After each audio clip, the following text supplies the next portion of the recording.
আসসালামু আলাইকুম। আশা করছি আল্লাহর রহমতে সবাই ভালো আছেন। তো আজকে আমি একটু সকাল, সকাল খামারে চলে আসি প্রায় 6:30টার দিকে।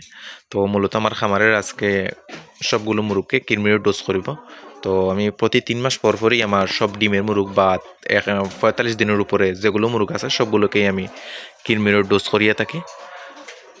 তো এই দেখছেন যে প্যারাভেট, তো প্যারাভেটের মাধ্যমে আমি কৃমির ডোজ করাবো। তো আমি প্রতি বেজেই কোম্পানি পাল্টিয়ে, পাল্টিয়ে কৃমির ডোজ করার চেষ্টা করি, কেননা প্রতি সেম কোম্পানি দিই, সেম কোম্পানির কৃমির মেডিসিন দিই, কৃমির ডোজ করালে তেমন একটা রেজাল্ট পাওয়া যায় না।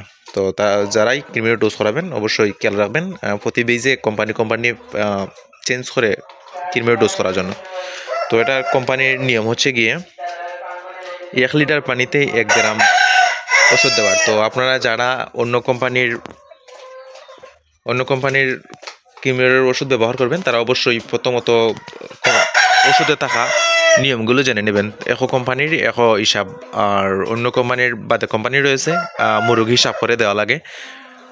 তো আপনারা যারা কৃমির ডোজ করাবেন অবশ্যই প্যাকেটটা ভালোভাবে নিয়মটা পড়ে নেবেন। তো বন্ধুরা, এগুলো হচ্ছে আমার ব্রাহ্মা মুরগ। তো ব্রাহ্মা মুরগগুলোকে আমি কৃমির মেডিসিন মিশ্রিত পানি দিয়ে দিয়েছি। তো সবগুলি খাচ্ছে। তো অবশ্যই যারা ভিডিও দেখছেন অবশ্যই মাশাআল্লাহ বলবেন।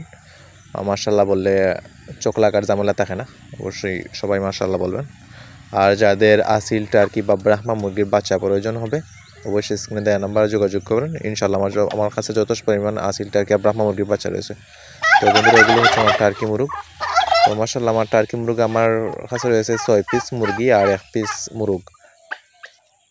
তো জালের নেটের ভিতরে দেখছেন এগুলো হলো আমার। তো ওগুলোকে কৃমির ওষুধ দিয়ে দিয়েছি।